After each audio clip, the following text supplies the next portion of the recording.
Ladies and gentlemen, welcome to another episode of The Devil's Due. My name is Carl Duty. Court is now in session. With me, as always, is the man who's got a lot of nerve coming back here after what he pulled, Mr. Drew Celestino. Well, it was a long time ago. I'm sure he's forgotten about that. It's good. I like that one. You like that one? I do like that one, even though I don't have to come back here. This is my house. But you know, a lot of these are like 90% of the time I'm about a mile or two away from your house. I'm like, oh, crap. I need a witty introduction to my esteemed co-host. Hashtag show prep. Yes. Yeah. So, that being said, let's get to our opening arguments. Oh, look at you. Drew, how was your week? Well, like, see, 39 episodes into the show, we're finally starting to come together. Everything finds its way naturally, organically. Shows find a way. Yeah. Dr. Sadler. Week was good. Busy, man. I'm done for a little while. I need some time. Easter Sunday. You're not leaving the show, are you? No, God knows. But man, just my people wouldn't have it. So, you know, I got the new gig, which is great. Yeah. But I get out an hour later than I used to. Okay. And then I decided to join the Gime, the gym, the Gime. Oh, so that's twice during the work week. That's another hour at least out of the day. Yeah. And then the past 2 weekends, dude, I've had like crazy events planned Saturday and Sunday. We had Easter Sunday. We had, all kinds of stuff going on. This past Sunday, what the heck did I do last Sunday? I know I did something because I think, didn't you have a show you mentioned? I had a show set. Okay, so the Long Cold Dark played out on Saturday. That was good, by the way. I'll interject there. Show was great out in Centerville where Adam Malone lives, my bass player. We did a fire hall show for kind of a benefit show for a friend of his that passed away some time ago. And 4 bands. I think the entire village of Centerville came out, and we rocked their faces. Nice. So it was a good time. But then so I'm out late Saturday. Sunday rolls around. Well, Sunday, tried to sleep in as best I could. Couldn't sleep in too long. And then it's like, okay, well, get up, get ready. Because we had, what did we have? I'm blanking really hard. Oh, I had a family gathering for my Uncle Mike, who passed away, remember, not too long ago. Yes. They had a really big extravaganza party, kind of a benefit thing with raffle baskets and all that. And huge, hundreds of people showed up for this thing. It was crazy, which is great. But, again, one more thing. And then game night with some friends, kind of a dinner and game, our monthly dinner and game with this group of friends. Again, great, but just one more thing. I have Zelda to play, sir. Hyrule isn't going to save itself. That's right. I got a Long Cold Dark album to write that I'm only halfway through. I have to finish this thing. Remember how all that progress I made? I was really whittling down that stack. Stack is back, dude. I know the stack. The stack is ever growing. I need a clone. Here's the thing. The only thing I can really help you with is your comic stack. Yes. Just read them Wednesday night when you come home. Sit down, read them, do it, get it done. It's what I do. Yeah, I know. I need structure. I need something. I mean, granted, I pick up my comics on Saturday now instead of Wednesday. Sure. So I need the clone, though. I think that's the only answer. We got to make this happen. There needs to be 2 of me. I am not a science person in that, not that I don't believe in science. I completely believe in science. Yeah. I'm just not good at it. So Okay. I'm probably not the person to talk to about making a clone. Listeners, if you know how to make a clone, help me. Because, my solution to making a clone would be to, shave a piece of your skin off, lather it up in some Neosporin, and put it in the microwave. I can do that. I mean, we don't know it's not going to work. Yeah. How do we know? Have we tried? We haven't tried. No, we haven't tried. Science is experimentation. That's exactly right. We'll never know until we try. Exactly. One of us are scientists. No, we're not. We should be, though. I'd like to be. I didn't go to the Science March. I would have, but I did see a lot of pictures from it, and I fully support everyone who marched in the Science March over the weekend as well. I think the Science March was really cool. I'd like to see it done more often. I like to. I know a lot of people are going to be surprised at this, considering what I've discussed about my faith in the past. I like to think that science is kind of the language we've developed to understand God's creations. That's how I approach it. Granted, not everybody approaches it that way, but I like to find where the two meet.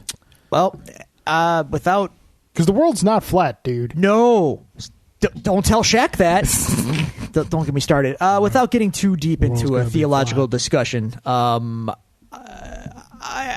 me being man of science that I am, I do like the old phrase though. Science tells us how. Religion tells us why. Yeah. Oh, God, I could totally get behind that. Now, I might not be a religious guy, but I can appreciate that. Yeah. That take on things, and there is room for coexistence. People, it can happen. Yeah. I think that, like, I watched. I think it was like last year. I watched through Cosmos. Oh, such a great series. Totally, highly recommend it. Neil deGrasse Tyson is my favorite human being on earth. One of the most dulcet voices I love that man I've ever heard. And I'm watching it. I'm like a lot of this. Like I can reconcile a lot of this with what's said in the Bible. It's fairly easy. Like I think the key thing that the Bible and science don't meet up on is time frames. What you have to the way I was taught in Catholic high school, mind you, you're dealing with people that didn't know a whole ton when they wrote stuff down, and you also are dealing with interpretations, and you're also dealing with, not for nothing, metaphors and metaphorical stories that represent a larger truth. Yeah, when you start taking certain things as fact and not really, verifying fact, well, then you get into whatever we get into. But take it for what it is and look at the bigger whole. And one does not exclude the other. You can make these things jibe, in my opinion. But what do I know? We're just all kind of trying to find our way. That's all we're doing. Yep. Just don't kill each other and accept the facts. That's all. That's all I'm saying. Anyway, let's table that. Yeah. Excitement because Mr. J. Gelsomino kind of blew my mind today. Yeah, you asked me, and unfortunately I had to decline because that weekend is jam-packed. Well, he declined on this engagement prior, and no one else was stepping up to the plate to go, so I didn't want to go alone necessarily. Then out of the blue today, I get a text message. He's like, hey, what are you doing on May 7th? I'm like, oh, nothing. Why? And he, Jay is manning up, and he's taking a personal day the next day. And Jay and I are going to the Ring of Honor NJPW, that's New Japan Pro Wrestling Kids, crossover show in Toronto. Nice. And they do these every year for the past few years now, and they only do them in 4 to 5 cities max. So it's like the weekend, basically. That's all they get. And the show we're going into in Toronto is the only one of these dates that will feature Kenny Omega. Woo! So he's in a 3-way tag match with the Young Bucks, Kenny Omega versus ROH champion Chris Daniels, Kazarian, I think, and Hank Azaria? Not Hank Azaria, unfortunately, awesome. And Tanahashi, who is like Tanahashi. So that's going to be a fun match. So that's on top of an already stacked card with Naito. Jay just wants to smell Naito's hat. He just wants to smell the hat. That's all he wants. I don't think he's going to get that close, but okay. Don't ask me, man. Ask Jay. All right. May 7th coming up. I'm excited. Now, if I can just find time between now and then to breathe a little, everything will be great. Breathe. Yeah, see? Topical. Breathe. How was your week? The week, I'm not nearly as busy as you are in the social sense. My business is taken up by small. You have a more important thing. Yeah. So my whining is just like, wait until you have a kid. I got so much stuff to. No, I'm not saying that. Phases in life, sir. We each go through chapters in life. Yeah. Week was good. Had last weekend Easter? Yes. Okay. So we went over that. Yeah. I'm trying to think. It all blurs together. Yeah, it really does. Like, I know seriously, the I feeling. need to start taking notes on week. Like, when something of note happens On a every week, I Tuesday. just got like jot down notepad. Yeah. Well, I mean, not a lot happened during the week. We had game night. We did. Friday night. We got to work on our game night communications. We definitely do. It's lacking. Because It gets a little freeform with the invites, and I don't necessarily have the answers. I love you, but I'm tired of buying stuff you already have. Oh. Like, ketchup and hot dog That buns. too. Yeah. Yeah. 2 weeks in a row now. Just saying. You know what? This week, if we need something, ask Alan. Just take me out of the equation. Go right to Jen. Go right to Jen. I know nothing. So yeah, game night was fun. We played a new game. Yeah. Played Dragon Farkle. I liked it. You did? Yeah. Okay. I can get into that. I could see. You didn't seem like something I've kind of noticed about you. Yeah. Thank you, Lucas. He's as he trips over a microphone cord. Something I've noticed about you, if you don't win or perform well in a game the first time you play it, you get frustrated and tend to not like the game. Yes, this is very true. This is why I don't like bowling.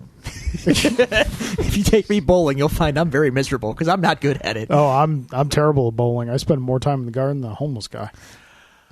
So yeah, Dragon Farkle was fun. Alan broke his winless streak. I think like almost 2-month winless It has streak. been a long time. Now, would you say that the mojo is back, or does he need to perform well in another game to officially call it? I think a good portion of the mojo is back. Okay. I think it was a good first step. I think to fully regain all his powers, he needs to beat Jen in something. Okay. Because Jen is the one who took the mojo. Yeah. All right. Yeah. We'll. Okay. Yeah.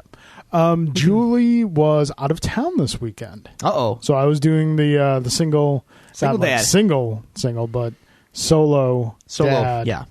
for the weekend, and God bless you, single parents. And the kid was good all weekend. Decided to become more mobile than he has been in the past. Good luck. So gone now are the times I could just put you here, go in the other room, take care of something, come back, and know you're going to be right there. Now it's like, just put you here, go in the other room, take care of something, come back every 30 seconds to make sure you're not dead. But he's, as I mentioned before previously, he's been a little behind in that, so we're ecstatic. Move around. That he's showing that. And picked up my comic Saturday. Got our ship for X-Wing Saturday. Yeah, look at the black hole you've fallen into. I like it. It's fun. I'd like to play more. Yes, we need to play more. We definitely need to play more. It's definitely fun. Actually, on the way over here, I may have picked up a tackle box. Oh, okay. For storage. And like I saw a couple of videos. With the main guy's videos I've been watching that kind of got me into it. That got me interested into it. His channel name is Krabak, and I follow him on Facebook and whatnot. He's been generous enough to reply back to some Facebook, Twitter. Mm-hmm. He's been generous enough to reply back to some of my tweets asking questions and whatnot. Maybe after we get a couple more plays, I'll ask him if he wants to be on the show. Because he's like all Star Wars guy. Like he worked at Celebration for Fantasy Flight Games, the company that makes X-Wing and Armada and like all this other stuff. So he's make those connections, sir. So the more friends of the show we can have, the better. Yeah, definitely. We're working on some guests. We've got some guests coming up. Look at that. That's a scoop, fun kids. Times. We may have an announcement coming up soon of a event we will be at that you can come and socialize with us and whatnot. But that's in the works. Nothing official yet. I will readily accept a beer purchased for me by one of you, dear listeners. As long as it's a good beer. You're wearing if it's a bad beer, you're going to wear it. Can you get a good beer there? Yeah, at the ballpark? Yeah. Well, I didn't say what it was for. Spoilers! No spoilers. Yeah. Okay, so that was my There week. may or may not be an event coming up that may or may not involve some manner of sports ball. which is strange for us, I know, but, we got to grow this thing, folks. Got to get the word out. So, yeah, that was my week. Nothing outrageously exceptional. I always feel like my week is so boring compared to yours because you're like the rock star. Oh, don't. Nah. Gym guy. Gym guy. Listen. Oh, gym guy. That's cute. I am kind of gym guy now. I didn't say gym bro. No. I just said like gym guy. No, I go and do my work there. I don't go to socialize. It's not the social hour when you get in there. Yeah. I'm there to work. So that being said, dear listeners, if you would like to contact us, make suggestions, ask questions, ask Drew how much he benches. I can tell you. I'm not going to tell you because it's embarrassing, but I'm getting there. Ask me how much I didn't do during the week. You can find us at the following social media outlets. You can follow us on Twitter at DevilsDuePod. You can go to Facebook.com/DevilsDuePod. You can email us at TheDevilsDuePod@gmail.com. Or you can find all these great resources at TheDevilsDuePodcast.com. That being said, Drew, let us get to cross-examination. Bring it. We have a witness to cross-examine. Oh, my God. Look at the phrases there. This is fantastic. Mr. J.J. Alcimino has returned. He's back. No Alan this week, though. Get one, lose the other. But yes, Jay is back. He's got some questions for us. Okay. Carl and Drew, when can I come back on? I have $1 American and simultaneous foot rubs for each of you as payola. Jay, we're going to have you back on at some point. Yeah. You can come talk about the maybe after the ROH show we can give Carl the full scoop. That is a definite possibility. Sorry. Lucas has got a routine here where he likes to come in and out of the studio. Go in and go out. Lucas, quit stopping the recording. All right. Part 2 of Jay's question for both of us. What is your one favorite piece of pop culture memorabilia that you own? Ooh. Well, unfortunately, a lot of my stuff is still in boxes from my move 5 years ago. So, you might want to get on that. I know. I'm terrible. I'm a bad person. Like, my garage and basement is still in shambles 5 years later, but at least everything is out of boxes. I think if I had to answer that honestly, I'm a big fan of the Metroid Figma figure that I've got back there still in the box, the Samus figure. I really like that figure a lot. But my prized possession, still in a box because I'm, again, terrible when I moved, is the Daredevil statue that I have, the Joe Quesada design. Seen that statue? It's a beautiful thing. I love it very much. I need to display it more. So yeah, that's probably my favorite pop cultural collectible that I own. Nice. For now, that's not a comic book proper. For myself, mine's actually going to be a comic book somewhat proper. Do you remember, I think it was early 2000s, the large format books that DC put out? The Alex Ross ones. Yeah, yes. Yeah. I have the Batman one, Batman War, and it's signed by both Alex Ross and the writer Paul Dini. Ah. So that's a very, very pop culture prized possession of mine. That or my Lord of the Rings poster that I have signed by the majority of the cast. Impressive. Most impressive. Yeah. So I do have a complete run of G.I. Joe, Marvel, Image, into the new IDW run. Every issue Larry Hama has ever written, I have. So nice. There is that to contend with. That's pretty good. It's good. I'm not as proud of it as I used to be, but I'm definitely proud of it. Why are you less proud of it? My Joe fandom is waning in my old age. Why is it waning? It's just, I know it. I love it. Did the old stuff that you fell in love with and grew up with somehow get less good? No, it's older. It's still great, but the fact that it's kind of dying on the vine and Hasbro doesn't know what to do with it, it's kind of like I'm running out of steam with my fandom a little bit. It's like, oh yeah, I remember. Well, I mean, as I'm learning, as I'm getting older, that the things we are passionate about, the things we love, that have the good fortune the good fortune to endure multiple generations tend to change with those generations. They sure do. And we're always going to prefer our first love. So it's important to, like, if you're not down with new interpretations of what you're passionate about, you with the current G.I. Joe stuff, me with, like, for example, Michael Bay Transformers movies, just remember where it came from and the stuff that you got. I do. You can always go back and read those stories again. I do. They're just as good. They are. All right. That's absolutely true. So, Drew. Yes. Who would disappoint you the most? Everyone. I'm just going to go home. I think he means here is kind of what, who, what, / Okay. Right. All that's in the briefcase is Marcellus's business papers and some 401k statements. You find out Roman Reigns is your uncle. Oh, God. You find out Alan isn't really Panamanian. Rob Liefeld is drawing the comic book adaptation of your life. Ralph Garman wanted to sign you to a Hollywood Babylon contract, but you missed his call. So who, what would disappoint you the most? Oh, wow.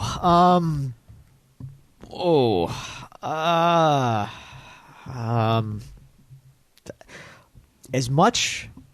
Let me tackle these one at a time.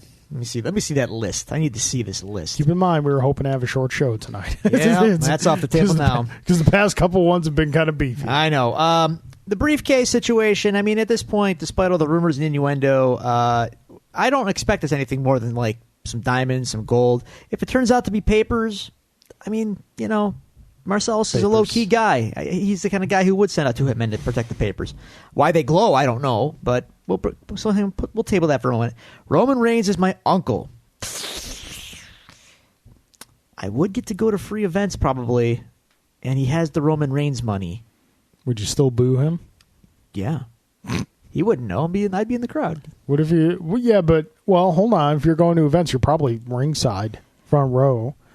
So I'll wait till he's not looking. Oh, okay. Yeah.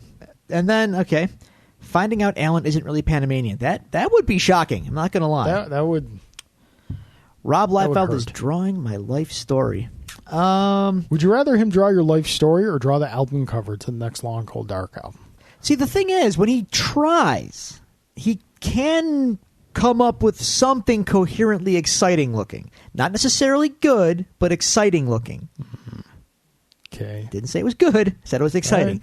There's a reason the man became a phenomenon in the 90s. He does have a style, as terrible as it is, that is exciting. It has visual interest, however horrible it might be.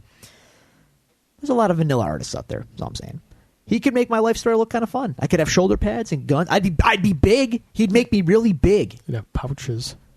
I could put stuff in them. Wouldn't have feet. I have small feet anyway. You know what? All right. I could have guns and swords and a robot eye. Yep. Shoulder pads. Yeah.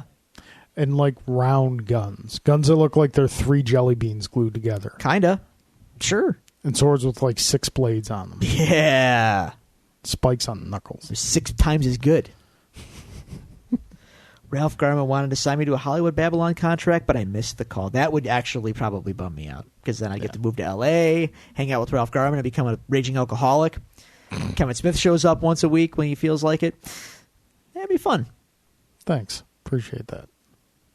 I didn't say we'd stop doing this show. If anything, our listenership would increase based on my presence on Hollywood Babylon. All right. See? It's a win-win. So that would be that would be horribly disappointing. Carl, who would you rather meet and get a nice steak dinner with? The catch is you have to pick up the tab and afterwards you Netflix and chill at a Motel 6 in Pensacola on a muggy night with no AC. Is it just me or is Jay somewhat obsessed with me having coitus with other men? Is he? Because it seems like every other question is what guy would I want to sleep with? I haven't noticed this trend, but I'll believe you because you're the one being asked. Well, here's the selections. Okay. Gandalf the Grey, Han Solo, Hey. Jack Burton, Quint, or Bruce Wayne. Drew, what's the answer there? Knowing you, Jack Burton. It's Jack Burton. Yeah. I'm sorry, it's Jack Burton. None of these other options even come close. Really? Really? Not even close. Yeah. Wow. Jack Burton was almost Han Solo. True, but he wasn't. All right. Fair enough. All right, yeah. That's all we got this week for listener questions. Just taking our quick check at the mailbox here. Yeah, that's it. All right. Just those from Mr. JJ Smeo. Jay, thank you very much. Listeners, we want to hear from you. We love Jay and Alan, but we want to hear from other listeners as well. So send in those questions or comments. This has happened before. Yes. We appreciate there is precedent. There is. Okay. Cross-examination's done. Time to dive into the case files. We have a lot of stuff, but I don't think it's not a lot of stuff that we need to spend a ton of time on. The first up, which dropped much earlier this week, was the trailer for the new Marvel television series Cloak and Dagger, which is premiering on the Freeform channel, which was once like ABC Family and like 30 other different channels. The Family Channel when I was a kid. Yeah. They used to play old Adam West Batman when the 1989 movie came out. That's correct. That was mind-bending. Yeah. As a 9-year-old, I was like, wait, what? Wait, hold on a second. How is this? So yeah, they're getting Cloak and Dagger, and they're, as we discussed, I think here last week or the week before, they're getting New Warriors also. But we got like a full Cloak and Dagger trailer. Sure did. What'd you think of it? I could tell one thing very clearly. I am not the key demographic for this show. No, it's the characters in the comics have always been somewhat portrayed as younger. Yeah. They've been kind of along with... But in comics, it's like... Yeah. You don't really know. Exactly. Well, now that I'm seeing the casting, I'm like, I'm not in high school anymore. Yeah. This isn't for me. At the same time, though, I think a lot of the superhero-y aspects of what I'm sure are going to be in the show were not played up a lot in the trailer. Very understated. So they kind of gave you like a hint of what's going to happen and whatnot. They showed me enough that if I had the channel, I would probably watch it. I would DVR it. I've always thought Cloak and Dagger are cool characters. And it's part of the Marvel visual universe, I shall say. Not mutants, right? No.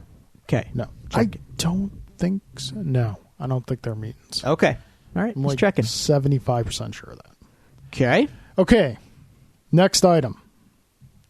Marvel is hitting the reset button, kind of. Go on. With Legacy. As was announced earlier this week, happening the fall of this year, they're doing a huge line-wide. Again, it's not a reboot. It's going to be another one of these line-wide affecting stories called Legacy, where they've said that all their quote-unquote legacy titles are going to go back to their legacy numbering. It's not the first time it's done. No, it's been done before. It's not the last time it's going to be done. No. This will be done until the end of time. Yeah. I'm okay. Let's see where it goes, but I got to be honest, man. Until I see some creative teams, and I don't. I'm sorry, but Marvel chased all the talent away. Yeah. And arguably DC too. Not for nothing, but all the guys I read now, I hate to say this, but it's true, man. All the guys I read are doing creator-owned books. Yeah. And those are the books that make it to the top of my read pile. Yep. No, I get you. I like to know, and that's not to say why don't you give these other guys a chance? That's a perfectly fair point, but it's hard to muster up as much excitement. You really got to wow me. Yeah. And artists and writers aren't allowed to have the runs on books that they used to have. No, not at all. It's 6-issue run, one story arc, bring in the new team. Yep. And you know. The great runs throughout history have been runs that have gone on for years. Yeah. The Claremont, X-Men, etc. Peter David on the Hulk, stuff like Frank that. Miller on Daredevil. Right. And the other thing about that is in the past, I think those guys, even in the recent past, like Grant Morrison's new X-Men, this was the kind of thing where these guys got carte blanche, by and large, to do what they wanted to do. Now, there was some editorial yes or no's here and there. Nowadays, dude, I'm sorry, but I just feel like it's just all editorially driven. They're going to find someone to write this stuff no matter what. Yeah. Like, seriously, like, they're going to do what they want to do with their big idea, be it, this Captain America nonsense they're doing right now. Marvel editorial decided that. They'll find someone to write it. Yeah. And that writer might have a better result than another writer, but it's not being driven by the writer. It's kind of like this committee deal where it's like, we're going to do this. Do you want to do it? It's the board of trustees, not the editors, that make the creative decisions. I'm getting a little nervous about Marvel lately. Yeah, I could see that. I mean, do they need comics anymore? Am I wrong to be like that concerned? Here's the thing. Our generation had easy access to comic books. I'm not talking about just comic shops. No, we had corner stores, spinner racks, man. Grocery stores, spinner racks. We also didn't have cell phones and computers and Nintendo. We had easy access to comics and not nearly as many distractions. Yep. I don't think the medium is going to go away in our lifetime. I'd hope not. Kids' lifetimes, it's kind of a coin toss at this point. Yeah. Like, what are, comic books? It's kind of a... It's a nebulous concept from another time. I get that. I mean, the only thing that's kind of got me a little bit interested about this legacy is that Marvel saying that they're kind of going back to what made them popular in the first place. Well, they have a lot of work to do to fix Cap at this point. So, So, I don't know. We'll see what happens. I think it's playing on nostalgia though. Like it's a blatant attempt. Like, did you see the promo art for it and stuff? It's their attempt to get old readers who don't like change back. Yeah. I'm sorry, characters have to change. Marvel used to be good at doing that. My tried and true example, Spider-Man. Sure. Character came out, he was in high school. He graduated high school, went to college, graduated college, went out in the world, got a job. Character changed, character evolved. Got married. Yeah. They're never going to marry him again. You know that. Yeah. I know. Still reading more DC than I am Marvel. And DC still... I don't even, right now... What's going on with Superman? What is all this? We're gonna merge all his histories into one now? And what's... It really didn't change much. It gave me an excuse to kind of polish up the costume a little bit. Book's still really good. Okay. All right. While we're on the subject, I don't care how good you tell me it is, this Watchmen thing. It just started. Nothing has really happened. I don't care. So I the fact it happens it's one of those things that no. It's the bottom of the barrel. It is literally the we are out of ideas. What can we mine? Hey, we own Watchmen. Yeah. People know what that is. No, I get you. That's ugh. So kind of staying in the mainstream comic television universe. Yes. It was announced today the show. I know you could care less, but I've been watching the show, and it's a quirky little fun show. The show Powerless on NBC. Oh yeah, has all been but canceled. Good, because you can't put a comic book show on network television. You can't. You know why? Because the demographic that's going to watch a comic book show doesn't watch network television. No. The only exception is Agents of S.H.I.E.L.D. because Disney owns ABC. Yeah. Yeah. Network TV is where your mom and dad who don't really care watch television. I don't get why they keep trying too. It's like, you take a show like Arrow. Okay. Put it on network television. Oh, it'll last done in 2 seasons. 2? You'd be lucky. Put on a show like CW, younger demographic, thriving. Sure. Spun out an entire universe of shows that has quality on par with the Marvel Cinematic Universe.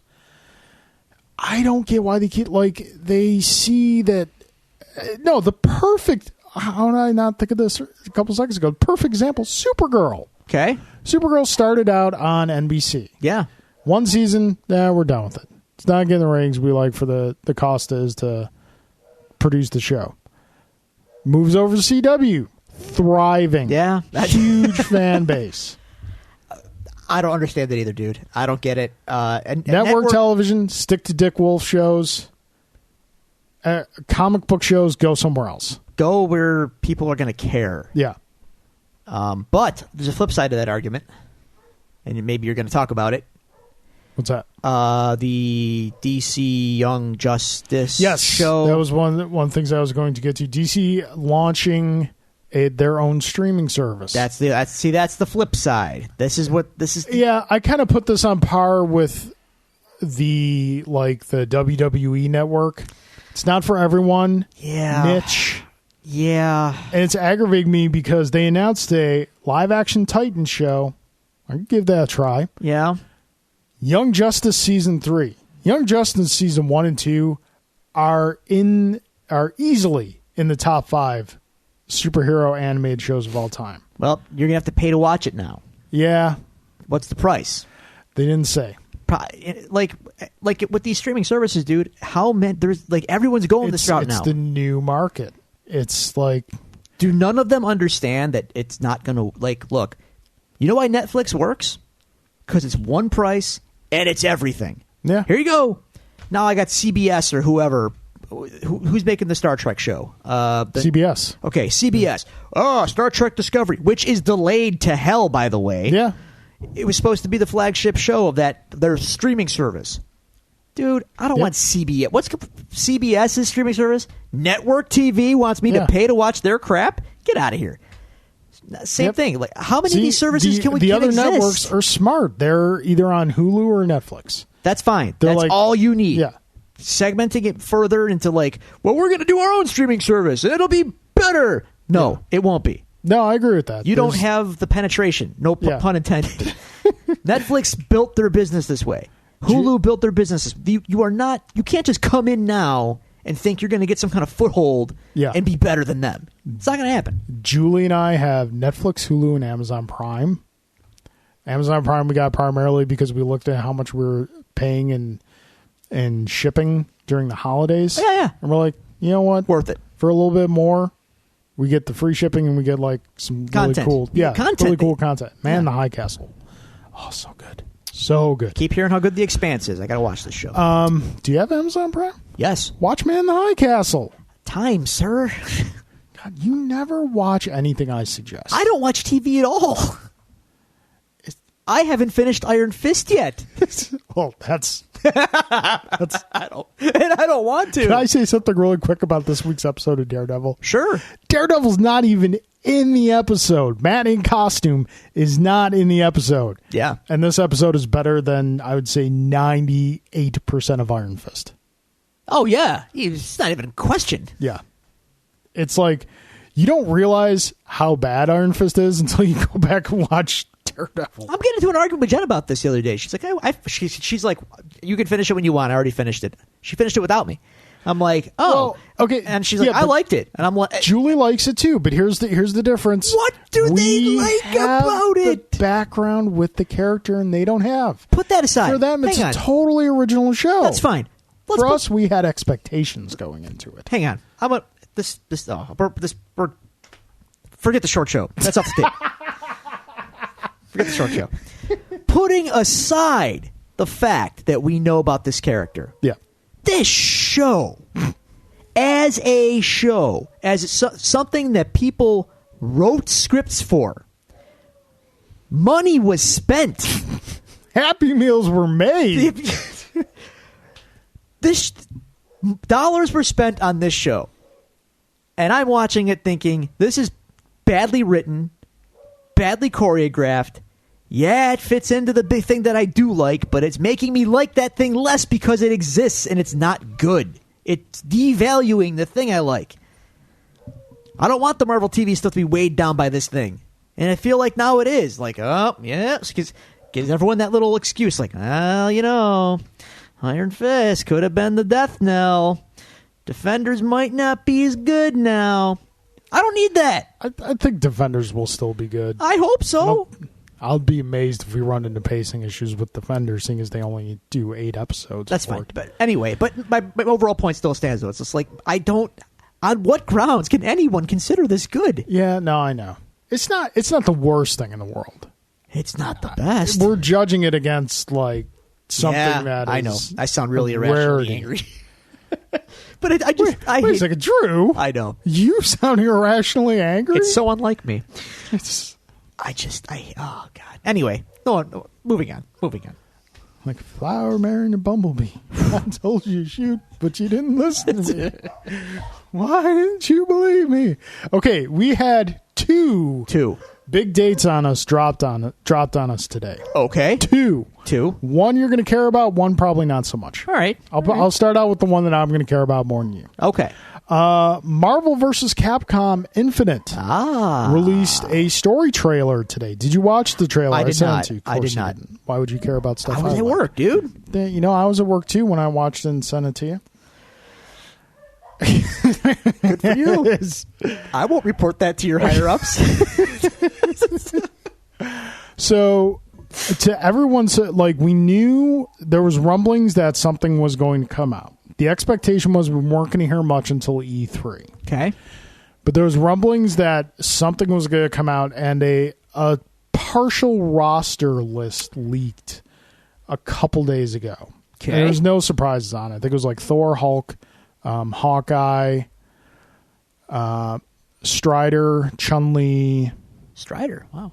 Oh, yeah, Capcom. he's been a staple in the Versus games. Yeah. So yeah, that came out. But Capcom dropped a story trailer today, and the story trailer was cool. I mean, it's a story for a fighting game, so you're not, looking for Shakespeare here. I don't need too much. Just fight each other. And then they dropped the release date at the end of the trailer, September 19th. This year. Which is a lot earlier than everyone thought. Everyone was thinking holiday this year. Question. Will they make you pay for a season pass of some kind like they did with Street Fighter V and then piecemeal the game out? Drew. This is modern video games we live in. They already announced there's 3 editions of the game you can get. Standard edition. Yeah, what's in that? The game. By the game, do you mean I can actually play against the computer? Yeah. Or just online? Yeah, I think the fact that they led with a story trailer. All right, because it wasn't that was a Street Fighter thing, right? Yeah. Where no arcade mode to launch? Yeah. Because that makes sense. Yeah. Okay. Capcom is learning the lessons that they learned very harshly. I know it doesn't really make sense. By bungling Street Fighter V launch. Okay. Standard edition? Standard edition, so like $60. Deluxe edition, which comes with extra costumes. Of course. You get an Evil Ryu skin. You get a Warrior Thor. They really skin. want to make Evil Ryu a thing, don't they? Oh, he's a thing. He's a thing. Yeah, he's a full-blown thing in canon with the stories they tell and whatnot. It's a thing. Okay. And Planet Hulk skin for Hulk. Okay. That's fun. The armor and whatnot. Then you have the collector's edition, $200. Big box set. You get, now, to be fair, it's a pretty jam-packed box set. What's in the box? You get the game. Yeah. You get 4 statues. Captain Marvel statue, Iron Man, Mega Man, and Chun-Li. You get a small case, which, when you open up, has the 6 Infinity Stones in it, and they light up. Okay. You know what? As far as video game collector's editions go, it's That's not bad. It's not horrible. Not bad. You get some swag in there. Yeah, they've already said there's going to be 6 DLC characters coming out soon after launch. A lot of people complain about that, but you know what? It's just the way things are now. You complain about all you want. It's just the way the gaming world is now. It's not going to change. It'll change. No, it won't. Yeah. Well, no, it won't, because people are unfortunately too married to this concept. If they just stop buying it, it'll change. You not going to buy the Legend of Zelda DLC of course I will. when it comes out? See, there you go. Thank you for making my point. It's not going to change. Okay, so September 19th, Marvel vs. Capcom Infinite. Yay! I'm excited about that. All right. Probably could be terrible at the game, but will I'm there excited be about any it. X-Men in the game or Fantastic Four characters in the game? Because weren't they in the original Marvel vs. Capcom games? Fantastic Four? No, you kind of got the Fantastic Four Marvel vs. Capcom 3 because they put Super Skrull in it, Okay. but not Fantastic Four proper. Was Wolverine hanging around though? Yeah, the X-Men have been the staples of the game. We're not expecting them this time around though. We're not expecting them either. It's kind of a coin toss. The prevailing thought is they're going to be the first DLC pack. Okay, all right, that's fair. So yeah, okay. Another thing, big thing. And this will be our last news item. We got a release date today for Star Wars Episode 9. Saw that. Curious. And we're going back to a May release date, May 24th, 2019. I don't like this. I like it in December. Disney, you had 2 successful Star Wars movies at Christmas time. I think from what I read... You own Christmas. Yeah. I didn't think it was possible for someone to buy Christmas. Disney did. Yeah. Of course it was Disney. Who else would it be that could buy Christmas? Disney bought Christmas with Star Wars. Yeah. So you know what they do when you have a good thing going? Screw it up. Take a page out of the Nintendo handbook. Change it. I think also the Young Han Solo movie is a May release as well. Which... Just keep it at Christmas. It was... Because they feel like Christmas movies. Even though they're not Christmas movies. And here's the other thing. You're going to cannibalize your own market. Like, May is the big summer tentpole season. Yeah. When do these Marvel flicks be coming out, son? First weekend in May. Hello? Although at the same time, like... You got a crossover demographic there. I'm sorry, but you do. We're going to all these movies. The beginning of the summer movie season has been getting pushed back more and more. It used to be like first weekend of May was the official kickoff. Now, depending on what comes out, third or fourth week of April sometimes you can kind of look and Warner see Brothers flirted with March a little bit there for a little while. And the thing is, like, during the summer movie season, movies have like half their shelf life because there's so much coming out. Well, that and theaters just don't attention spans and whatnot. Like for a movie to hold on to the number one spot for more than 2 weeks during the summer is impressive. Oh, sure. And obviously, Star Wars will probably do that. Star Wars won't be out. Dude, Star Wars has legs. Star Wars has legs, but you got to remember, Star Wars is not immune to summer movie shelf life. You know how you prevent that? You put it out at Christmas and let it sit in the theater for a month and a half. Thank you. Kids are off. They're going to go. Yeah. Come on, man. It's no brainer. It's Christmas break. Star Wars. You own Christmas. You had it in the bag. Yep. All right. Yeah, change it. Good job. Have fun with that. You're going to slice into your Avengers money, but yeah, cool. Yep. Oh, and Indiana Jones 5 got pushed back to 2020. I don't care. I don't want another Indiana Jones movie. Do you know that by the time that movie comes out... How old Harrison Ford again? 78 years old. Jeez. 78 years old. Folks, we're not saying I love the man. We're not saying senior citizens can't contribute in today's society. No, but Sean Connery was younger playing his father. Yep. And the last movie sucked. So much. Now, granted, I would trust that they're going to do the Star Wars treatment on it now that Uncle George is, out to pasture. So, that they could fix it. But I know. We don't. Do we need it?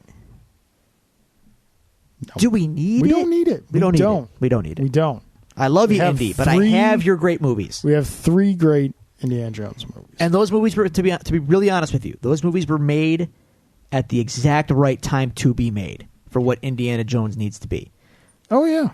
Because if the last terrible movie taught me anything, it's that CGI and modern filmmaking kind of stuff really just doesn't look good. Yeah. In Indiana Jones. I need practical filmmaking, sets, matte work, just classic movie making techniques. That's Indiana Jones to me. It just is. Yeah. And no. Yeah, no. That does it for the case files. Okay. That was spirited. Drew got mad. In other news, What else is new? water is wet. Uh, Well, that being said, his time. Rustle them papers. we get ourselves another pretty darn good episode of Daredevil, son. This episode pushed some emotional buttons with me Really? that it had not previously. Interesting. I'll get to that when we get there. Okay. So this is episode 5. Kenbaku? Don't ask me, man. All right, I'll say that. Let Lucas out. Lucas again. out. Lucas is out. He'll be back in like 5 minutes. You know that. Of course. It's Lucas. We are like the buzzing of flies to him.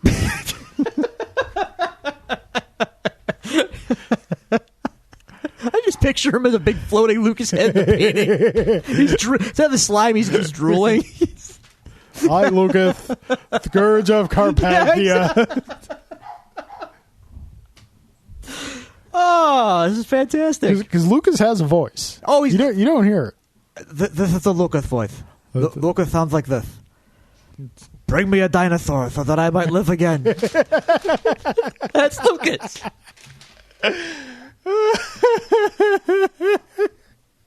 That's all he wants. I'm going to have to post a picture of Lucas to our Twitter page. By all means, so man. people can know.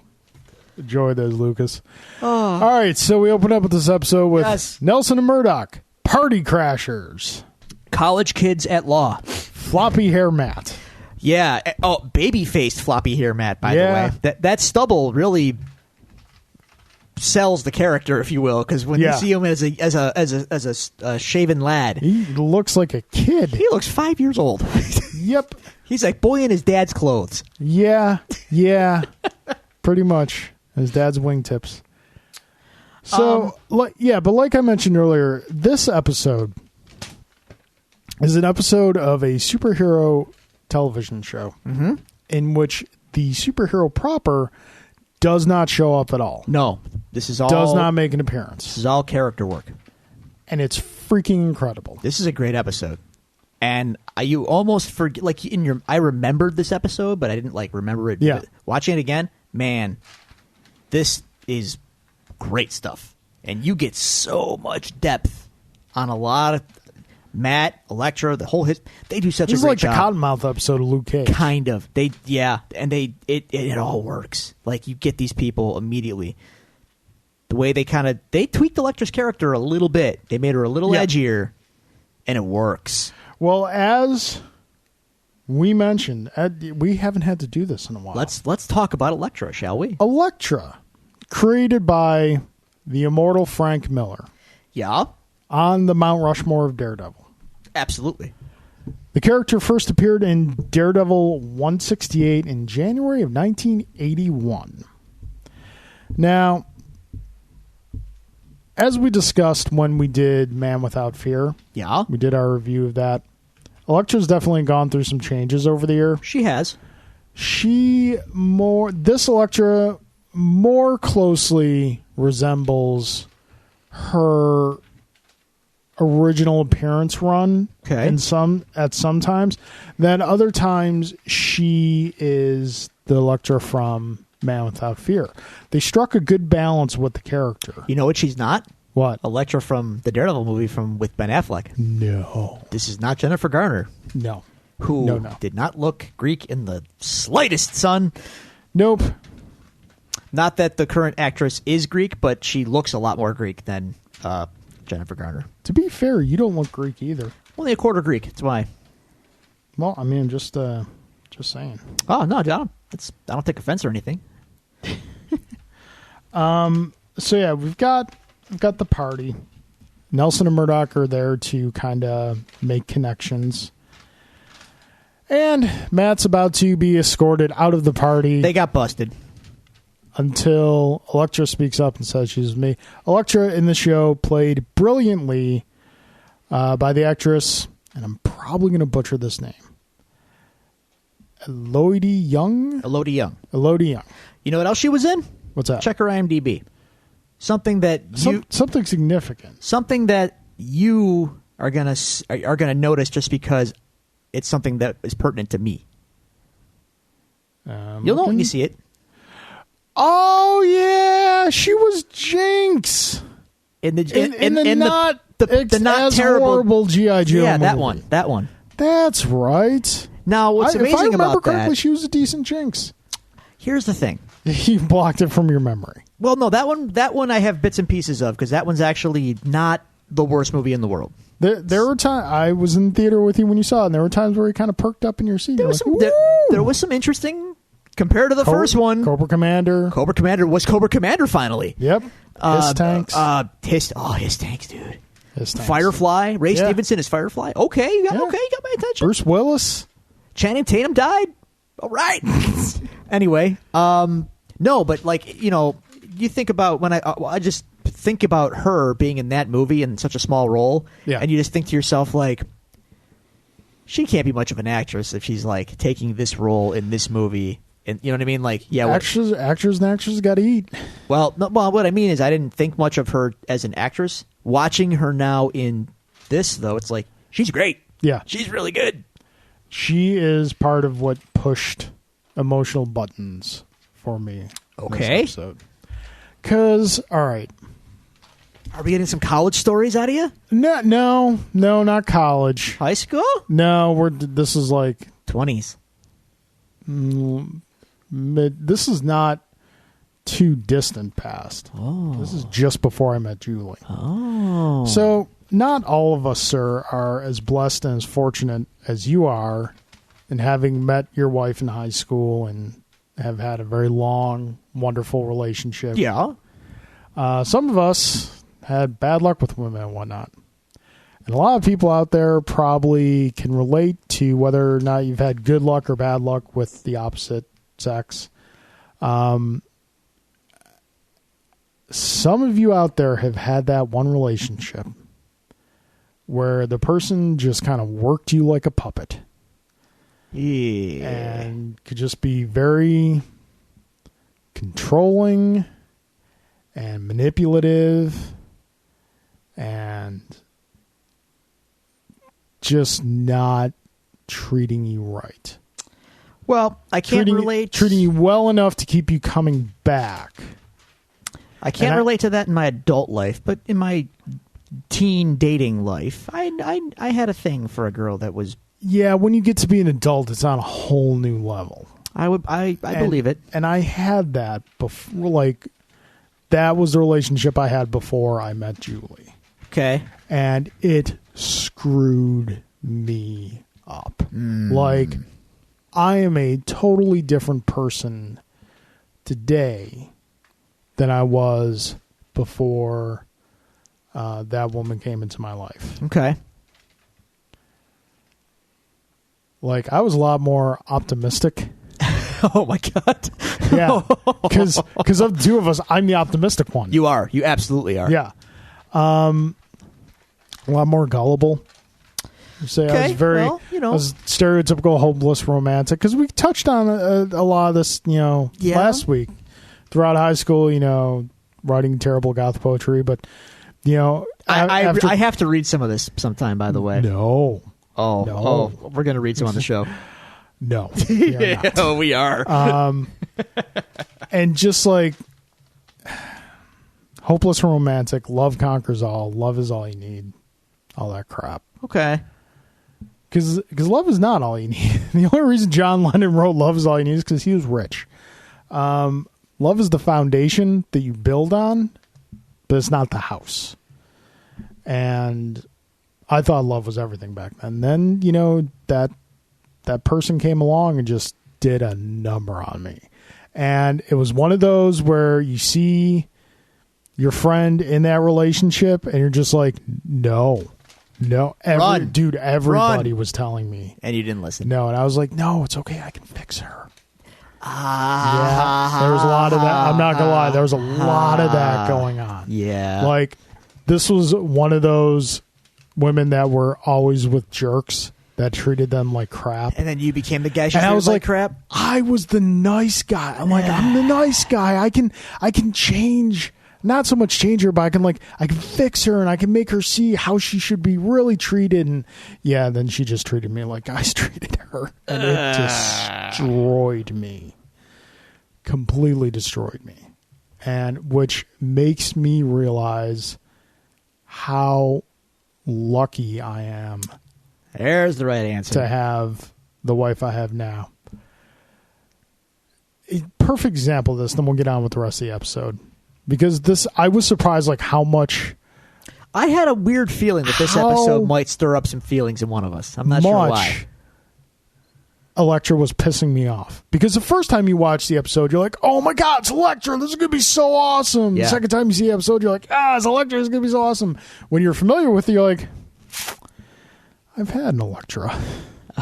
She wasn't a ninja. Well, she wasn't a literal ninja. Are you sure? She was an emotional ninja, and that she gutted me from head to toe.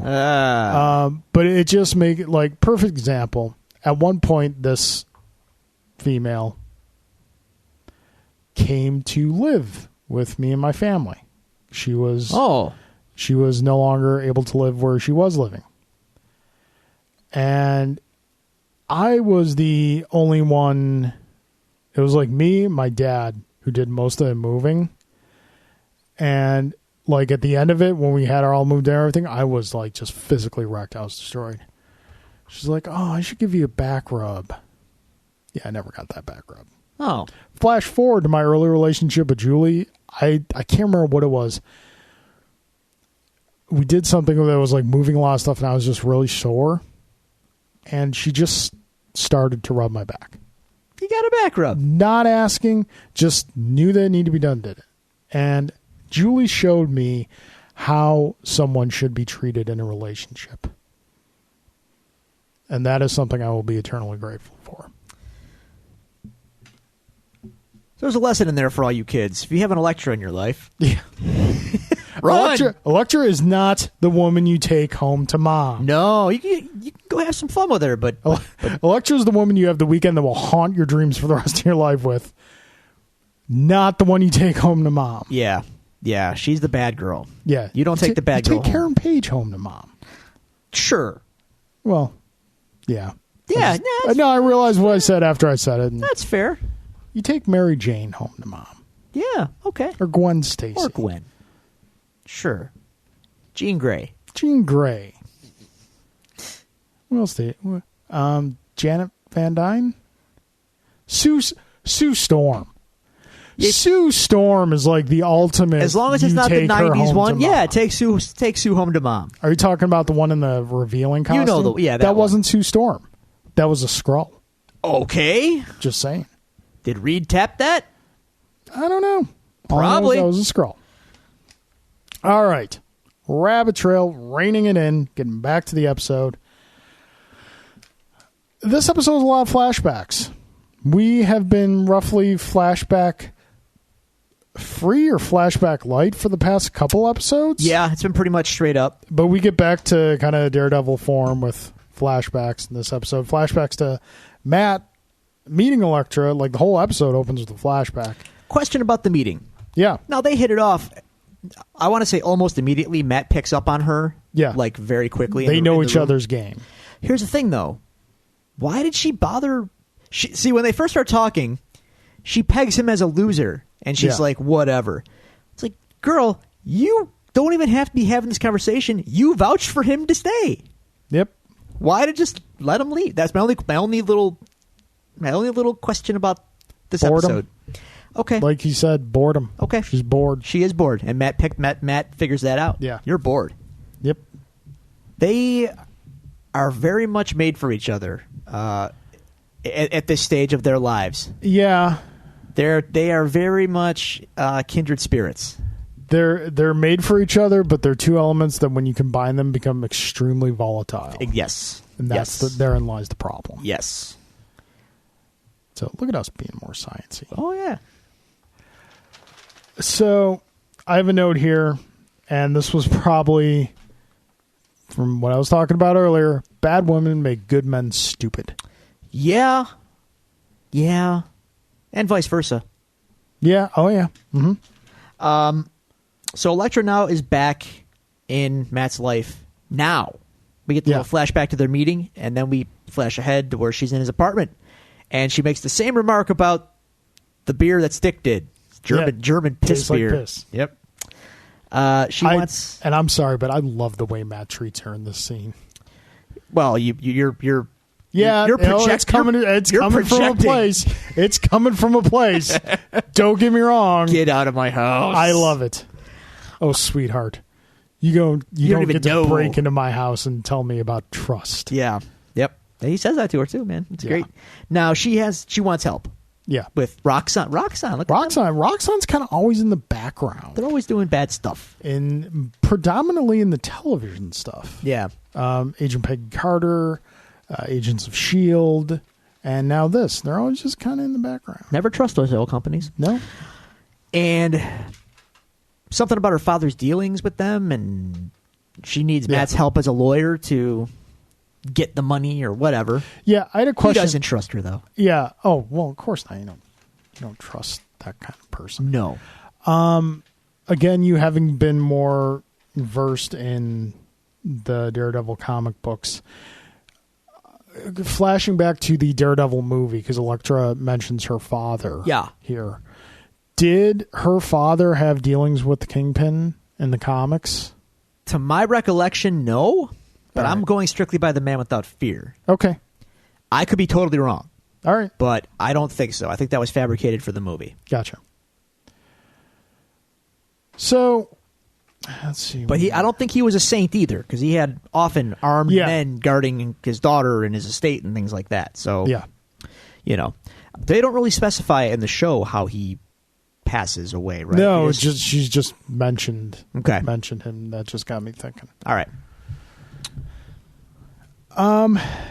Again, the show, a lot of jumping back and forth with the flashbacks. Yep. So it's a good effect, though. Why don't we just talk about the stuff that happens in present day, and then we can dive back? Yeah. Sure. Flashback. Okay. If you Flashback. Will. Sure. So Elektra has this meeting with the Japanese company. For a second there, when she was walking the building, I'm like, does it say Rand on there? Maybe we missed that the first time, but no, it doesn't. And she's got a pen that apparently does some computer thing. Elektra's a hacker. Because they just start running like crazy when she opens up. And they're like... Because all their computers are being hacked. Yeah. And they're like being very dismissive of her because she's a woman. Yep, that too. Which is strange because you wouldn't think they would do that if she has that much money. You would think, but these are also very powerful men also with money. Yeah. Even among the elite, there's an elite of the elite. Yeah. And we see even in this episode, like, even though Matt is vehemently angry with her, she's still pulling his strings. Because look at the lengths he went to. He went to the building when he shouldn't have. Well, he only went there because she paid him anyway. Yeah. Even though he didn't want her to. He went all the way down there, climbed up onto a roof to eavesdrop with his super hearing. Yep. Into the meeting. Like, dude, you're falling into it. She's got you. Yeah. If you don't want anything to do with her, just ignore her outright. Walk away. Yep. Nope. Can't walk away. Yeah. Heart wants what the heart wants, even if he doesn't necessarily know that's what the heart wants. I have to question how much he's thinking with his heart and not thinking with something else. He's torn, man. There's a lot going on with Matt in this episode, emotionally. Yeah. We'll get to that. Yeah. So that's going on. We flash back to Nelson and Murdoch's offices, and not flashback, just move over.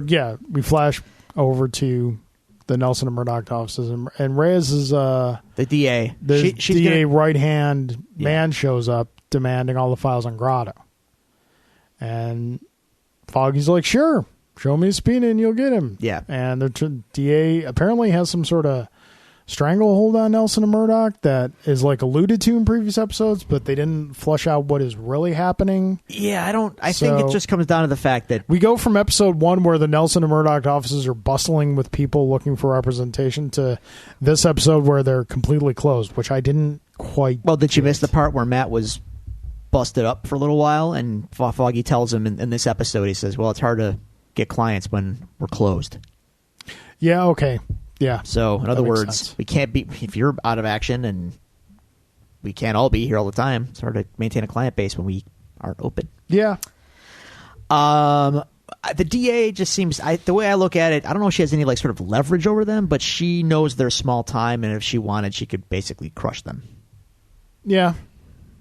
And then a little later in the episode, we have a welcome return to the Not Daily Bugle. Yeah, the bulletin. And the editor, the not J. Jonah Jameson editor, which Paul Giamatti, not Paul Giamatti. This character really grows and becomes extremely likable in this season. He does. Because we get the kind of introduction of Karen Page, the investigative reporter, as it were. I think it starts out kind of investigator. And then, like, she's saying whatever she finds, the paper can have. And then later on, we see in the season as she evolves in this role, like, clearly he sees that she should be the one writing the story. And that, and this is something I think the show does differently from what happened in the comics. I don't recall Karen ever being a reporter? A reporter in the comics. No, she made some films she's not proud of. Yeah. But I don't think she was ever a reporter. No spoilers. That's in the comics, man. Yes, but it hasn't happened yet in the show. We don't know that it will. But yeah, the editor played by Jeffrey Cantor. The character's name is Michael Ellison. Okay. Again, just a really great character throughout this entire season. Karen gets warned by not just Matt, but also Ellison.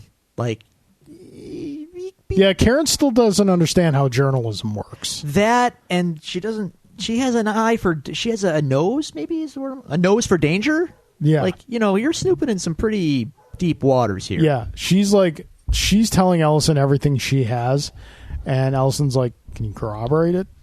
What do you have to back this up? What is, like, again, everything that Yurik tried to work with her on in the first season, she's still not 100% grasping. Yeah, despite what our current political climate might say, you can't just make stuff up uncorroborated. Right. You need actual facts with backing and sources and stuff. Or just enough to make your sponsors happy. Yeah, whatever. So Karen's doing the digging on Frank Castle because, as we find out, none of the papers reported on his family, his military background, any of it. Yeah. They want to sell him as a psychopath, period. Full stop, nothing else. They didn't even mention his military history. Yeah. Interesting. I just want to interject there for a second. I'm not saying that Trump's right. I'm just saying the media today could do a little better job of vetting. Oh, they sure could. And also, not only that, but don't get me wrong. There's some big corporate media interests involved that take care of their buddies. That's all I'm going to say. Yeah. Anyway, we'll get to that later. Maybe. So Karen, and we have a reference to the Avengers. Oh? Because when Ellison brings Karen back to the records room, it's all physical copies. Yes. The servers were wiped out in the incident. Yeah, then the show's tiptoeing around it again. The Chitauri had a checklist when they showed up, Newspapers. Stop the Avengers, trash the newspaper servers so information can't get out. The aliens did their homework. Loki knew what was up. He knew how to prevent information from getting out. All right. So she's doing her digging on the Punisher story. Yep. Elektra is playing with Matt's heart, but Matt's also having his heart going all a Twitter for Karen too. Yes, we have first official date night here. Yeah. And just the way the date goes is, I thought, was really well done. Like, they start out in this fancy, like, 4-star restaurant that clearly isn't really either one of them. No, it's a little too upscale for both of them. Yeah. And then they end up in an Indian restaurant, which apparently is the one place where Marvel is hiding all the color they stole from DC films. It's all in one room. They're stashing it all in this one room. Holy crap, there's so much color. But it was Indian food. Yeah. I kind of got hungry. I was like, oh, Yeah. I kind of want Indian now. And then the night ends just beautifully. With the kiss. With a kiss, but also just Matt's explanation of why he's not taking it further. Well, he basically lays it on her.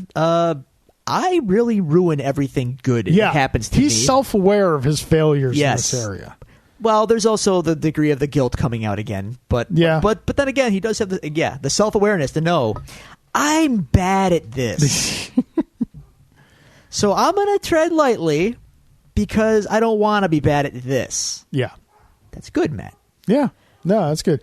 And I love what they do with when he walks away, how they slowly bleed in the sounds of Hell's Kitchen. The crime and Matt's life more or less reminding him of his responsibilities. Yes.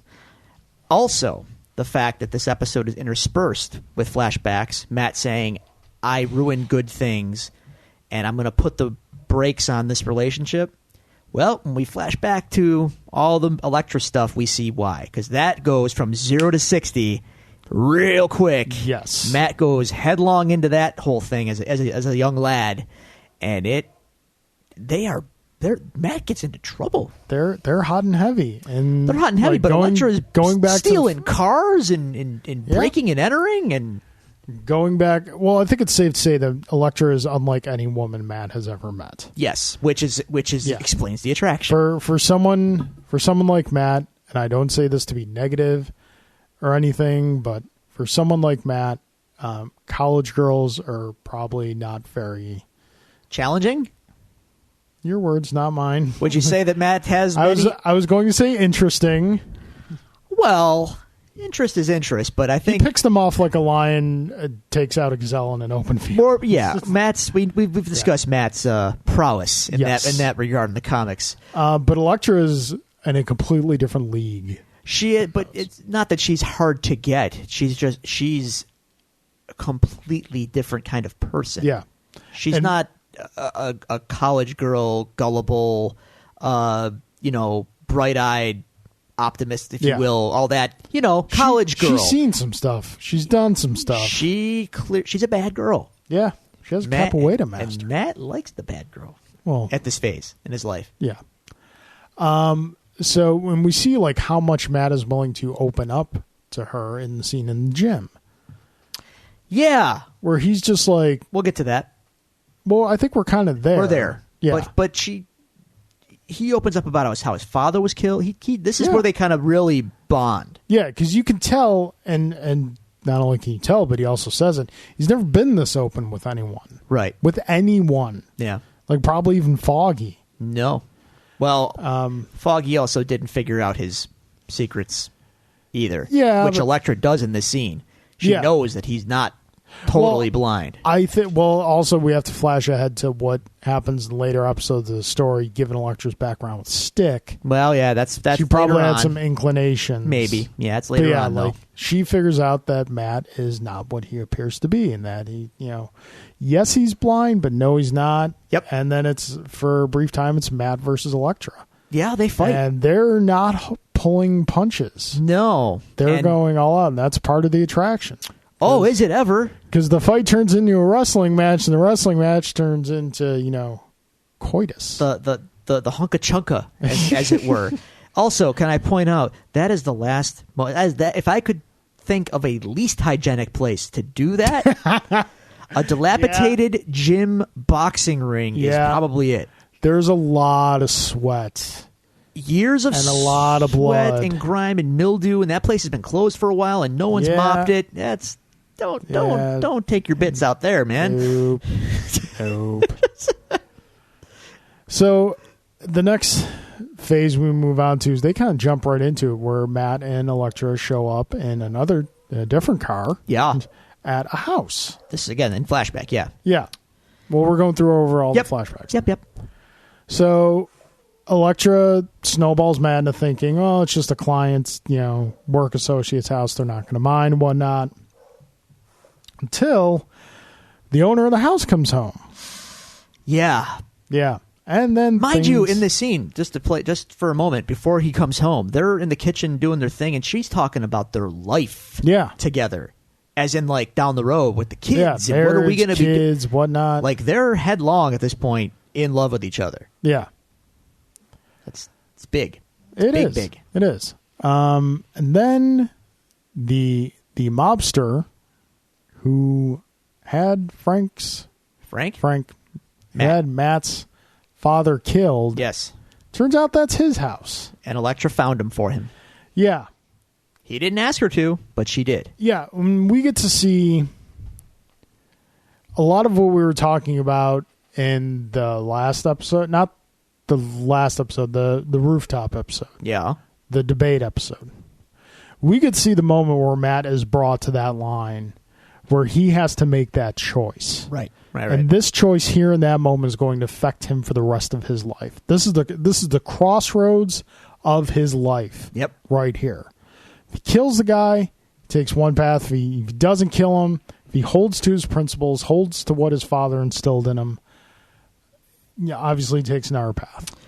And keeping in mind that thread between Frank and Matt, both, this is just a weird coincidence I noticed now watching the show this time, both guys who end up are ultimately responsible for their family's death, Frank's family in Frank's case, and then this guy in Matt's case, they don't remember or care who the survivors are.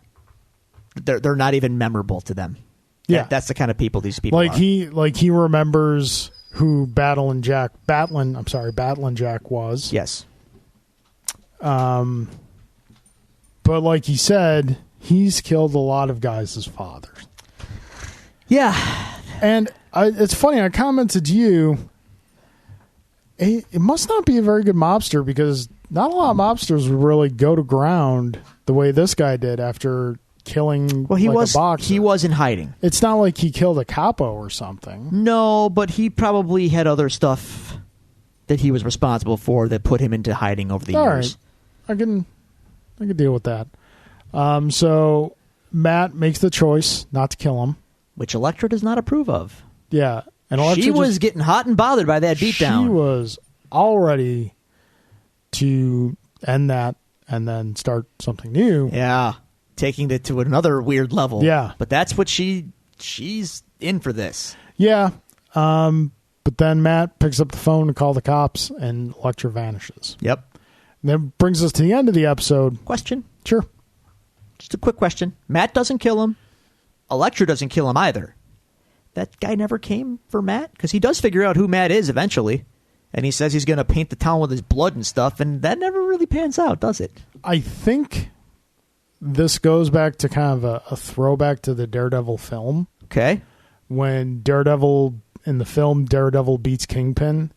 And Kingpin's like, I'm going to tell everybody who you are. Ah. And he's like, go ahead. Tell him you got beat up by a blind guy. Tell all the boys at Rikers you got beat up by a blind guy. Okay. Be like blood in the water. Yeah. Okay, fair enough. So, yeah. So, cut to modern day. Matt shows up at Elektra's. What's currently he goes to her house. Yeah, because you know what? Here's the thing. Here is the thing. I can totally understand why Matt did that. You know why? Because I never got answers to those questions either with that woman. I never understood why. What do you want? I never understood why she made the choices she made and what she decided to do. And to this day, totally happy with my wife. Every once in a while, those questions pop up in my head, and they still piss me off. Yeah. I don't have a desire to get them answered. They just piss me off. So that's why Matt shows up. And I get that. Okay. Because he asks the questions like, why did you bring me to that house? Yeah. And Elektra essentially says, I want to see how far you'd be willing to go for me. She says, for me. Mm-hmm. All that was done for her, not necessarily for Matt. And then as the conversation's getting involved, Matt starts to pick up the sound of silence, Yakuza, silence gunshots and whatnot. And Elektra drops a bomb on Matt because she already has his Daredevil suit there. Yeah. And she's changing into her suit. Let's pause in the conversation for a moment here. Yes. Elektra in the comics, red bathing suit essentially with a little cap. I really like the way they redesigned her suit for this. It's more practical. It's more practical. It portrays a stronger woman because with Frank Miller, he is my favorite writer, but he is on two extremes with women. You're either a strong, world-dominating woman that's not to be messed with because she will snap your neck like a twig, Yeah. or you're cattle. Yeah. Or you're cannon fodder. Yeah. And you're probably skimpily dressed either way. Yeah. There's no middle ground with him. So Did you ever see that comic where someone's got a gun to his head and it says, "I'll shoot you in the head if you write whores." Or if you write, it's this little comic strip, and it says it's Frank Miller, and it says, "Write me a story about a woman that doesn't use the word whores, or I'll kill you." And Frank Miller, like one panel, his eyes are all glazed over, like, "Oh no, what am I going to do?" And he starts writing, and he just sees W, H, then the whole next panel is just whores. That's the end of the comic. Yeah, Frank Miller doesn't have the healthiest outlook. No, not at all. Anyway. But yeah, I like the way her outfit is redesigned in this, and they've given you hints with her wardrobe choice throughout the whole episode. Like every scene she's wearing red. The red which is a nod prominent. to the character. Yeah. So we about to have some fighting next episode, and Matt's obviously not happy that he's just got drawn into this because yeah. There you go. Yep, good episode. Really good episode. Yes. Fantastic. So much information and done extremely well in one episode. We didn't get a lot of action, but they made up for it. They made up for it with character work, man. It's okay. I like that stuff. That being said, don't really have anything for a closing argument. No. I see what you did there. Yeah. I think of something to do for a closing argument. That's okay. We'll figure it out. Tell the kids where to find us. The show is a living work in progress, folks. If you want to find us, reach out to us, comment on the episode, comment on the Daredevil episode, ask us questions. You can do so at the following location. You can follow us on Twitter at Devils Do Pod. You can go to Facebook.com/Devils Do Pod. You can email us at thedevilsdopod@gmail.com, or you can find all these resources on our website at thedevilsdopodcast.com. Oh, you know what? Something I forgot. Go on. I showed this to you Friday night, the survey that I put up. Yeah. On our Twitter page. Crossover? Yes. How we doing? The survey's done. We had a total of 25 votes. The survey was, what Marvel Star Wars team up would you like to see in a 4-issue miniseries? Because I had said in the last episode it would be fun if we had like a Han Solo Chewie rocking Groot. And you just unleashed your Drew rage on that whole idea. So I just put out there and put in parentheses, even though Drew thinks it's stupid. Yeah. Winky face emoji. So there were 4 choices. I had more in mind, but these are the 4 we put out. Going with the show, crossover with Daredevil and Chirrut Imwe, the blind. I'm with the Force, and the Force is with me. Yes, from Rogue One. The Han, Chewie, Rocket, and Groot crossover. The Spider-Man, Luke Skywalker crossover. Okay. And Darth Vader and Doctor Doom crossover. Well, I got to tell you, my vote would go to Han and Chewie and Rocket and Groot. And that's where the majority of the votes went. Hey. We got 25 votes, and that one won handily. All right. So the other ones I thought of were like Daredevil, Boba Fett. He could hunt Boba Fett. Or no, I'm sorry, Deadpool, Boba Fett. Yeah. Star-Lord, Lando. Yeah. That'd be dance off. That'd be fun. Yes. Vision, Forlom. Sure. No, Vision and Lobot. Sure. Yeah. Yeah. So, all right. So, just fun. We're going to throw some more surveys and whatnot out there. All right. You look like you were about to say something. I was going to say Lobot and Jean-Luc Picard because they look the same. Lobot's like Jean-Luc Picard with headphones. Yes, exactly. 80s headphones. All right, folks. Thank you so much for joining us. We appreciate it. Until next week, court is due.